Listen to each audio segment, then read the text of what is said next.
जैसा कि आपको पता है इलेक्ट्रिसिटी या जो बिजली है जो हम अपने घरों पे यूज़ कर रहे होते हैं, उसको बनाया और भेजा जो है 3 फेज़ में जाता है। 3 फेज़ की अगर हम बात कर रहे हैं तो ट्रांसमिशन में हम 3 कंडक्टर यूज़ कर रहे होंगे, आर फेज़, वाई फेज़ और पी फेज़। बट इस वाले ट्रांसमिशन टावर को अगर आप देखेंगे तो यहाँ पे 3 कंडक्टर की जगह आपको 6 कंडक्टर देखने मिल रहा है। तो ऐसा क्यों? साथ ही साथ इस वाले टावर को आप देख रहे होंगे तो ये जो क्रॉस आर्म है, बाकी दोनों क्रॉस आर्म की तुलना में ये ज़्यादा बड़ा आपको दिख रहा है। तो इसके पीछे क्या कारण है? तो हमने बहुत ही डेप्थ में जाकर के गहराई से चीज़ों को समझने की कोशिश की है और बहुत ही सरलता से आपको समझ में आने वाला है। तो अगर आपको ये सारी बातें जानना है तो वीडियो को देखते रहिए। आपको कुछ नया तो क्या, बहुत कुछ सीखने मिलने वाला है।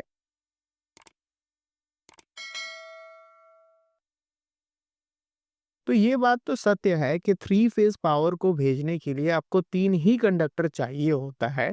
अगर आपको 3 कंडक्टर से ज़्यादा कंडक्टर दिख रहा है, तो ऐसा समझिए या तो वो डबल सर्किट लाइन होगा या मल्टीपल सर्किट लाइन हो सकता है। तो जब भी हम ट्रांसमिशन की बात कर रहे होते हैं, तो हमारी ये कोशिश होती है कि हम कम से कम रिसोर्स यूज़ करके ज़्यादा से ज़्यादा पावर को हम भेज सकें। तो यहाँ पे जब हम डबल सर्किट लाइन की बात कर रहे होते हैं, तो हम सेम टावर को यूज़ करके, सेम सपोर्टिंग इंफ्रास्ट्रक्चर को यूज़ कर 2 अलग सर्किट को भेज रहे होते हैं, यानी कि आपको 2 आर फेज़ देखने मिलेगा, 2 डिफरेंट बी फेज़ देखने मिलेगा और 2 डिफरेंट जो है वाई फेज़ देखने मिलेगा। दूसरे तरीके से बोले तो सेम टावर को यूज़ करके हम 2 गुना ज़्यादा बिजली भेज रहे होते हैं। अब यहाँ पे बंडल कंडक्टर की बात हम नहीं कर रहे हैं, उससे कन्फ्यूज़ मत होइएगा।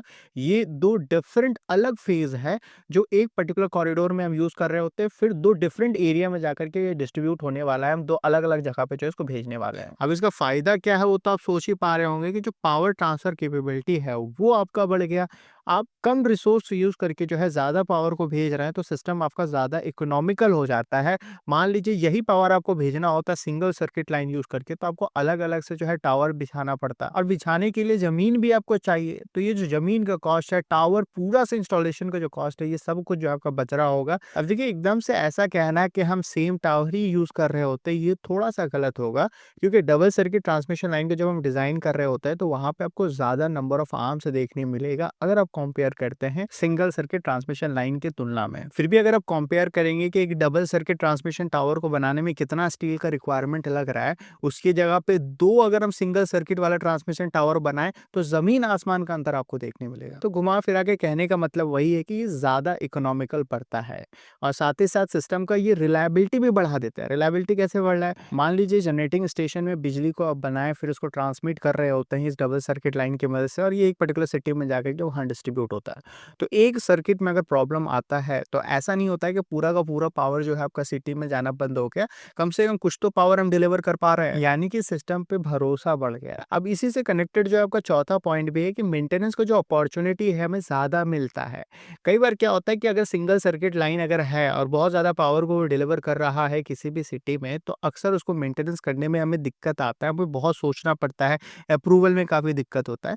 बट डबल सर्किट लाइन होने की वजह से हम क्या कर सकते हैं कि एक लाइन को बंद करके हम उसका मेंटेनेंस कर सकते हैं, दूसरा लाइन एक्टिव रहेगा, फिर दूसरा लाइन को जो है बंद करके जो है हम उसपे मेंटेनेंस कर सकते हैं। पहला वाला जो लाइन है वो आपका एक्टिव रहेगा। तो ये सारे फ़ायदे हैं डबल सर्किट लाइन यूज़ करने के या मल्टी सर्किट लाइन यूज़ करने के। अब इस टावर का बीच वाला जो आर्म है वो स्लाइटली बड़ा क्यों आपको दिख रहा है बाकी दोनों आर्म से, इसको समझने की कोशिश करते हैं। अब ऐसा क्यों करते हैं, इसके पीछे का कारण छुपा हुआ है कि इस ट्रांसमिशन लाइन में कंडक्टर को जो है किस तरीके से प्लेस कर रहे हैं, रख रहे हैं। सेम फेज़ का कंडक्टर को आपको ऐसा लगता होगा कि आर फेज़ ऐसे रख रहे हैं, वाई फेज़ ऐसे रख रहे हैं, बी फेज़ ऐसे रख रहे हैं, पर ऐसा प्रैक्टिकली नहीं होता है। हम कोशिश करते हैं कि जो सेम फेज़ का कंडक्टर है, उसको जितना ज़्यादा हम दूर रख सकें एक-दूसरे से, यानी कि एक अगर आर फेज़ को हमने यहाँ रखा, तो दूसरा आर फेज़ हम यहाँ रख रहे होंगे। वाई फेज़ अगर हम यहाँ रख रहे हैं, तो दूसरा वाई फेज़ हम यहाँ रख रहे होंगे।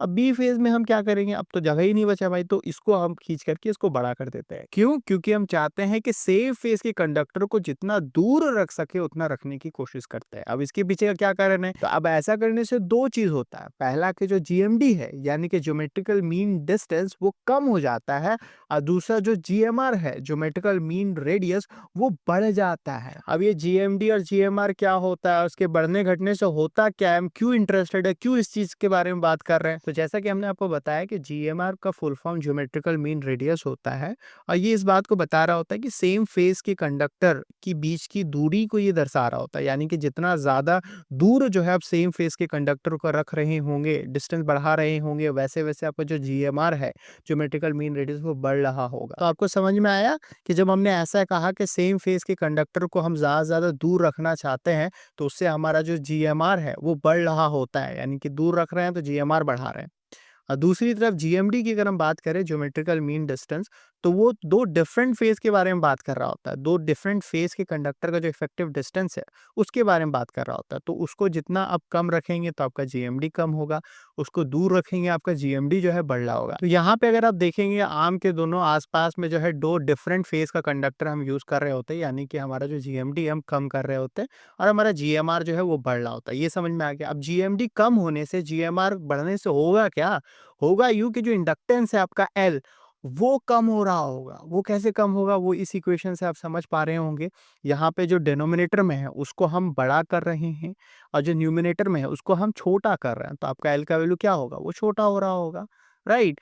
L कम होने से क्या होता है? इंडक्टेंस कम होने से क्या होता है? इंडक्टेंस कम होने से जो इंडक्टिव रिएक्टेंस है, यानी कि इंडक्टर की वजह से जो करंट ऑपोजिशन कितना हो रहा है, उसको हम कम कर रहे हैं। यानी कि आप ऐसा कह सकते हैं कि करंट को कम रुकावट मिलेगा, वो आराम से फ्लो हो पाएगा, ज़्यादा फ्लो हो पाएगा, यानी कि ज़्यादा पावर आप भेज पाएँगे। अब इस चीज़ को जो है, इस पावर की इक्वेशन से भी आप समझ सकते हैं। यहाँ पे पावर की इक्वेशन में आप देख पा रहे होंगे कि डिनोमिनेटर में आपका रिएक्टेंस है, लाइन रिएक्टेंस है।